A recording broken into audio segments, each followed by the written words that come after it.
Mary was engaged to Joseph. She found herself pregnant before being married. An angel appeared to Joseph in a dream and assured him that Mary's pregnancy is holy, divine. God's Holy Spirit has given her a child. Watch for this. A virgin will be pregnant and bear a son. They will name him Emmanuel, God with us.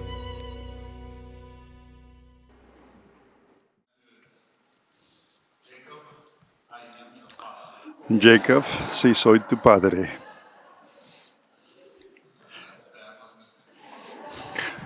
Estuvo un poco mal eso, ¿no? Dice como introducción. Feliz Navidad. Navidad y esta pandemia, qué dinámica que se nos presenta.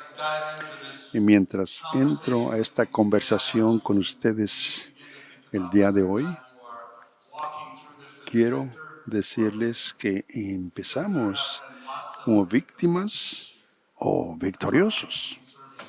Y quiero decirles que hemos perdido a personas de esta iglesia a esta pandemia. Sabemos lo que esto significa. Pero se nos va gente, pero afecta a tanta gente y nos afecta en diferentes áreas de nuestra vida. Y los sociólogos están estudiando esta pandemia. Hicieron una encuesta y han descubierto que hay un grupo de gente que está funcionando muy bien en esta pandemia. Y ese grupo de gente es gente que está muy íntimo siguiendo a Jesús en sus vidas y que están pegados a Cristo. Y esa es una demografía que están haciendo muy bien de esta manera. La pregunta es, ¿están viviendo como víctimas en estas circunstancias o están viviendo en victoria? Porque vamos a hablar de alguien que vivió unas circunstancias muy difíciles. Mi nombre es Pastor Dave Edler y esta es mi iglesia.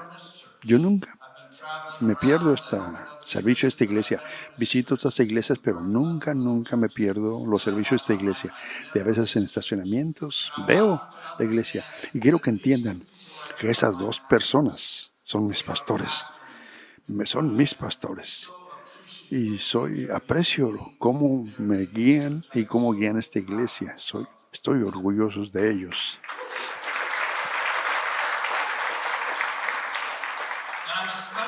Especialmente impresionado con Jacob, que recientemente habló de la genealogía de Mateo y maravillosamente nos leyó. Y realmente parece que sabe lo que hace. Yo le he enseñado cómo debe de saber leer. Y si no sabe, dice que pretenda que sabe hacerlo. Les he enseñado eso yo.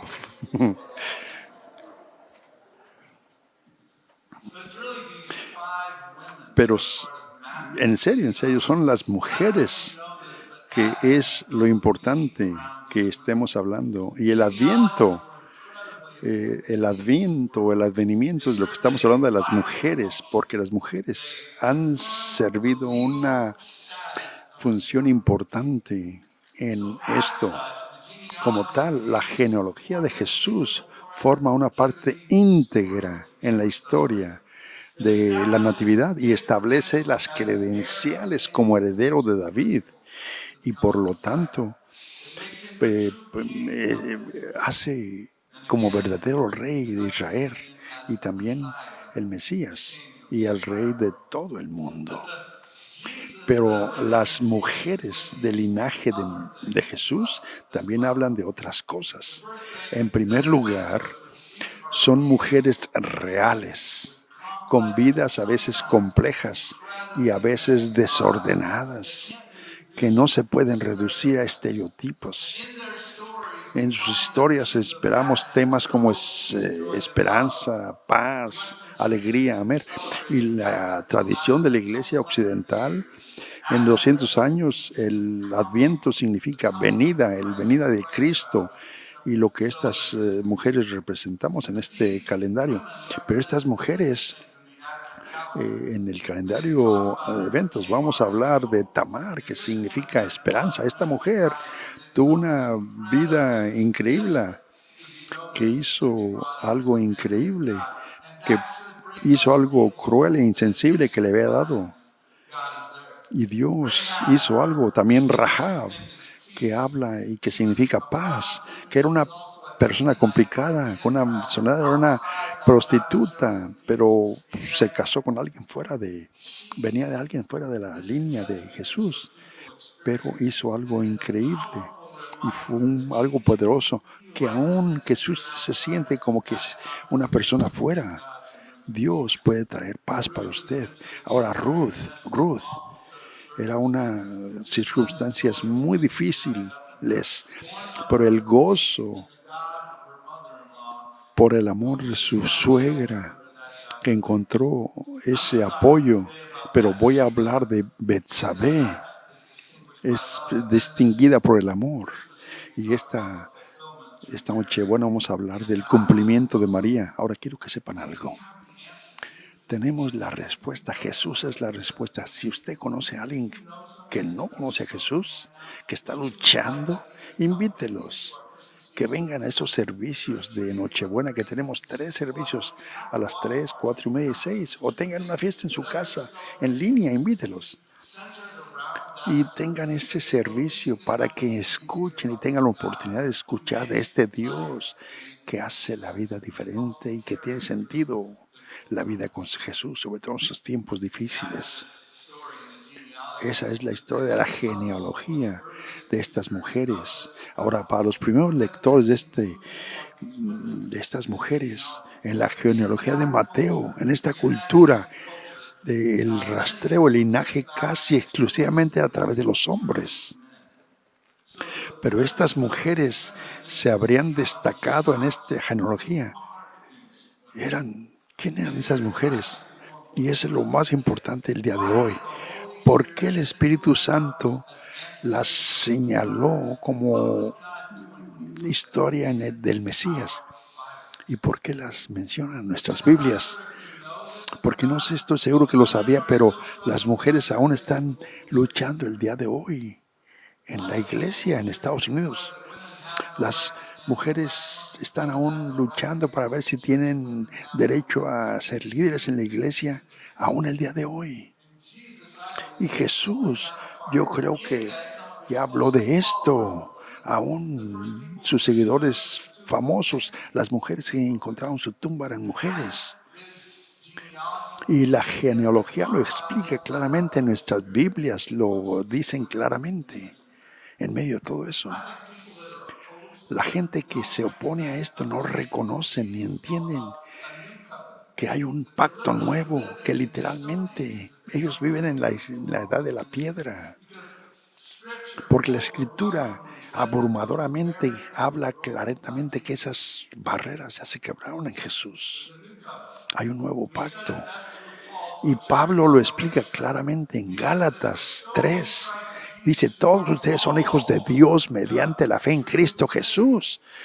Porque todos los que han sido bautizados en Cristo se han revestido de Cristo.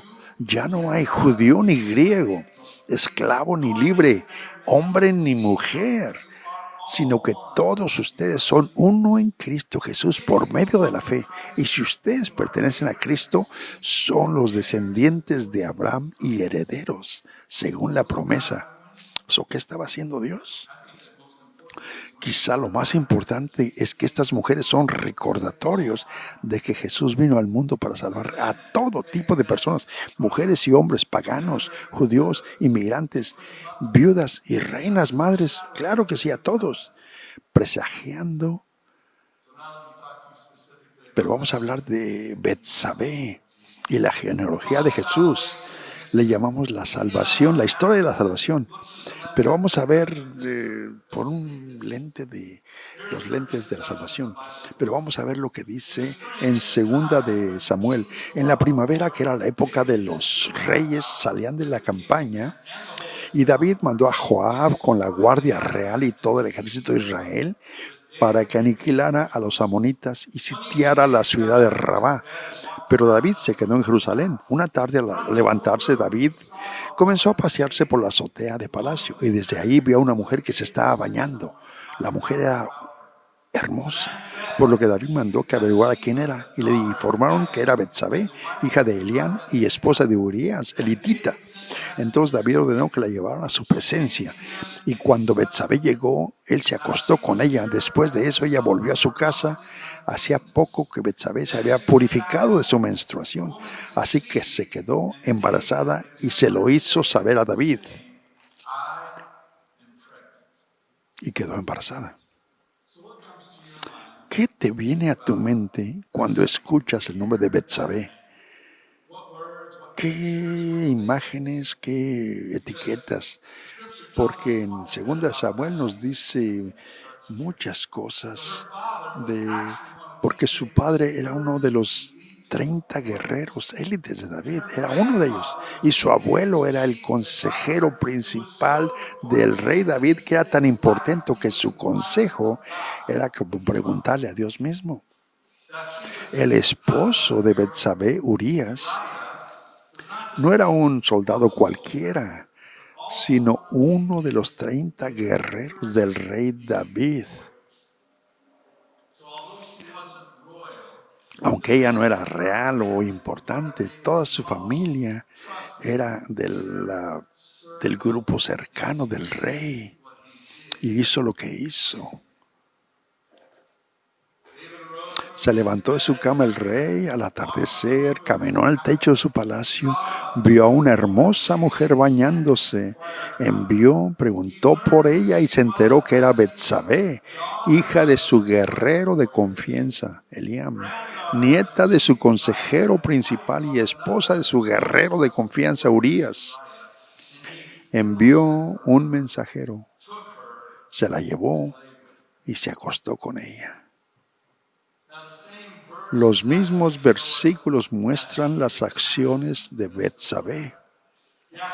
Se bañó, completó la purificación, ese proceso.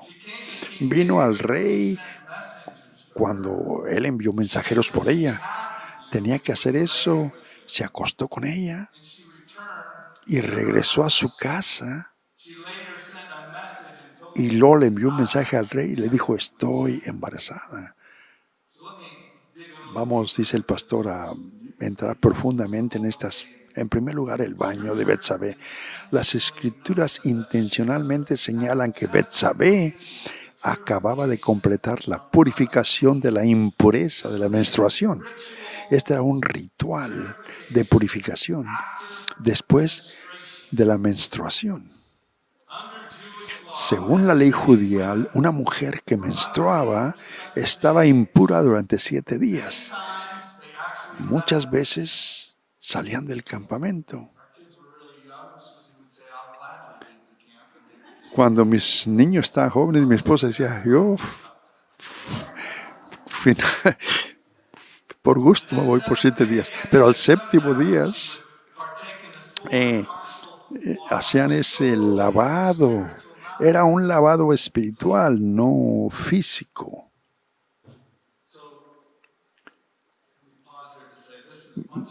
Hagamos una pausa aquí para hablar de que esta mujer que leemos en la Biblia, que nos imaginamos cuando leemos este pasaje, esta mujer que desnuda, que se enjabona lujosamente, no es lo que estamos leyendo.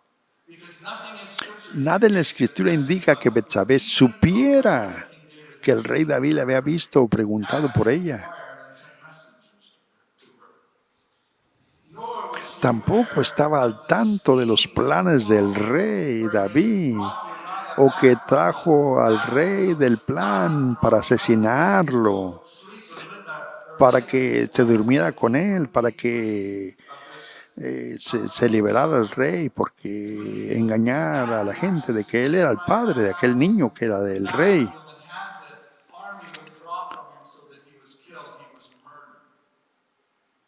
Finalmente lo mató al esposo. La esposa no sabía el plan del rey. Tampoco en una parte de las Escrituras Dios reprende a Betsabé. En cambio, las Escrituras dice que lo que David había hecho era malo ante los ojos de Jehová. Y Dios envía al profeta Natán a confrontar al rey David, usando una parábola sobre un hombre rico y un hombre pobre que no tenía nada más que una oveja. El pobre alimentaba y cuidaba a esta oveja en su casa como si fuera una hija para él. Y este hombre rico no solo tomó la oveja, la cocinó y se la dio a su comer a sus invitados. Y no tomó de las suyas. Y el rey se enojó cuando escuchó la historia de este hombre. Pero era él. Cuando usted escucha a estos individuos de Betsabé y de David, ¿son víctimas o son victoriosos? Bueno, yo le diría, es el pastor, que son víctimas. También David fue víctima porque su vida fue víctima por el resto de su vida. Las Escrituras pintan el cuadro de una joven esposa amada por su esposo, poderosamente arrebatada y consumida. Betsabé era una hebrea joven que seguía la ley judía, casada con un guerrero distinguido, honorable, que la amaba. Me pregunto si ella tenía las mismas esperanzas y sueños de las novias de hoy. Y me pregunto si tenía las mismas luchas y temores que nuestros jóvenes esposos de los que entran al mundo militar hoy, que experimentan hoy. Algún día fue llamada a este poderoso rey, su padre que sirvió a ese rey. Y él lo quiero que entienda una cosa, en esta edad, de este movimiento de Me Too, el rey David, si estuviera hoy, hubiera sido acusado de violación. La Escritura no nos da toda la historia completa, pero nos dice suficiente. Ya sea un abuso de confianza pero atrás de las puertas, el rey cambió la vida de Betsabé para siempre. Pero vemos que Betsabé pagó un alto precio por el pecado de David. Pagó fuertemente. Quedó embarazada y luego se quedó viuda repentinamente y sufrió por la muerte de su esposa. Y dice la Biblia que el rey David volvió a llamarla, se convirtió en su esposa, pero no fue un cuento de hadas. La esposa del rey no, era una esposa, una larga lista de esposas y concubinas. Y en medio del dolor por Urías, murió su primer hijo de Betsabé. Y recuerden, era una esposa entre varias concubinas. Y ese pecado de David, esa familia disfuncional salió de control y por el resto de su vida David sufrió. Su familia permaneció en un estado de confusión debido a violaciones, asesinatos, rebeliones. Mi pregunta es esta. ¿Alguna vez te has encontrado pagando por el pecado de otra persona?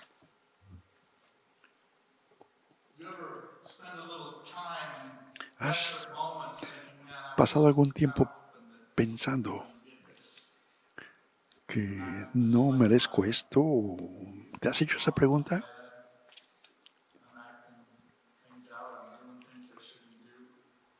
¿Te has hecho esa pregunta alguna vez? O tal vez la codicia, la lujuria o la manipulación de alguien. O tal vez te has recuperado de los restos de un socio. O tal vez tus propios problemas por ti mismos, que tal vez no te puedas recuperar de ello. Tal vez tus propios compromisos, tus propias indiscreciones o tus propios errores que nunca te recuperas.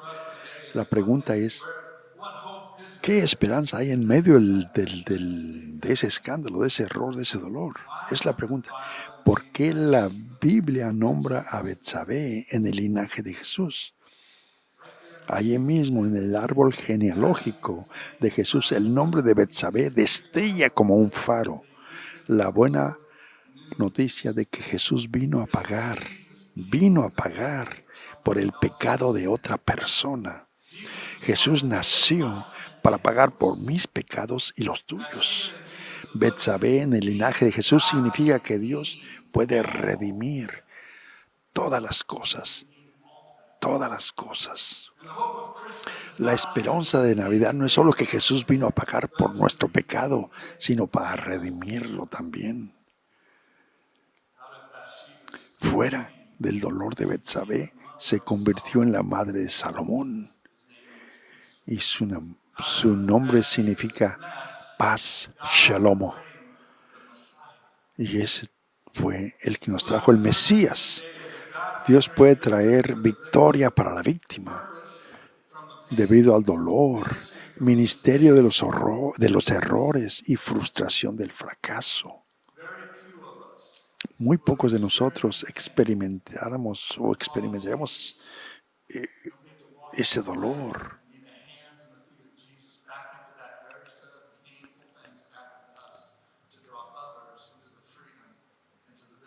Para poder traer esa libertad, para poder caminar como Jesús lo haría. Salomón escribió una de las grandes piezas en este Proverbios 31 de una oración que describe a una mujer que pensamos que es su madre y dice esto: ella vale mucho más que los rubíes. Le trae bien todos los días de su vida. Está vestida de fuerza y dignidad. Puede reírse de los días venideros. Habla sabiduría y en su lengua hay instrucción fiel. Se levantan sus hijos y la llaman bienaventurada. Pero la mujer que teme al Señor es digna de alabanza. Pero la mujer que teme al Señor es digna de alabanza, repite. Nadie está tan quebrantado, tan roto, que no puede estar en la familia de Dios. Nadie. Ni siquiera los peores de nosotros. David, que era un hombre conforme al corazón de Dios, todavía era susceptible al pecado como el resto de nosotros. Y mucho mal le sobrevino a él y a Betsabé como resultado de su desobediencia. Pero Dios restaura. Betsabé, envuelta en un drama que no inició, enviudada, su hijo muerto en sus brazos, no podía haber anticipado que el Salvador del mundo vendría a través de ella y del adúltero y asesino con el que se casó. Pero Dios restaura. Quizá uno de los mensajes que Dios esperaba que aprendiéramos, porque Dios restaura a víctimas. Y uno de los mensajes que Dios esperaba que aprendiéramos una vez más es esta historia desordenada, es el Salvador del mundo tuvo que venir a través de una línea de gente pecadora, lamentable, porque si hubiera algún otro tipo de gente, Él no habría venido en lo absoluto. Cuando somos víctimas de nuestras propias decisiones o de las decisiones de otros, debemos orar. La canción que David escribió mientras Dios estaba tratando con él, después de que Natán, el profeta, lo confrontó con su gran pecado. En esa familia de esos pecados que cometió, y esa es la canción oh Dios, ten compasión de mí, conforme a tu gran amor, conforme a tu inmensa bondad. Porque todo por el amor de Dios. Y entrando a esta semana de Navidad, que Dios amó tanto al mundo que envió a su único Hijo para que no muramos, pero que tengamos dura permanente, para que tengamos vida llena y que abracemos lo que nos envió para que tengamos vida eterna. Dice, ten compasión de mí, oh Dios, conforme a tu gran amor, conforme a tu inmensa bondad. Borra mis transgresiones. Lávame de toda mi maldad y límpiame de mi pecado. Quiero vivir como victorioso para que tenga libertad. Lava de toda mi maldad y límpiame de mi pecado, repite, límpiame de mi pecado. Hay memorias en nuestra vida. Deben ser solamente memorias, pero el poder es que Jesús quiere que si sufrimos, todos los demás sufren, pero Dios restaura. Oremos. Oh Señor, gracias por esta historia, que no es solamente una historia, pero es una realidad histórica. En medio de esta historia que nuestra Biblia nos dice, nos damos cuenta de que tú tomaste a hombres quebrantados como David, y que aún era un hombre que tenía tu corazón, y que una mujer que pecó también, pero tú la restauraste, Señor.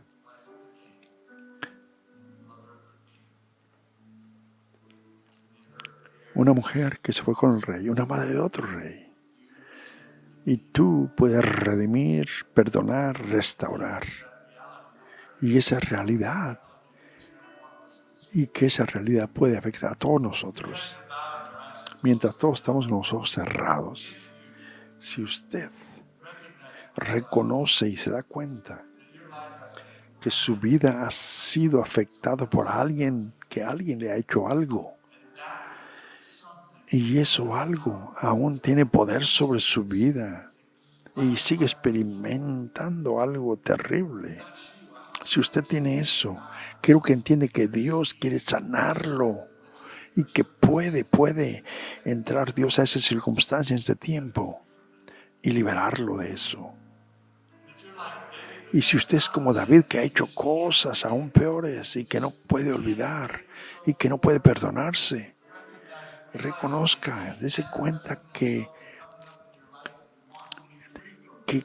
Dios puede liberarlo de eso. Es el día donde puede liberarse y ser libre una vez más. Mientras sigue con sus ojos cerrados, si a una de esas cosas lo describe, todo lo que tiene que hacer es que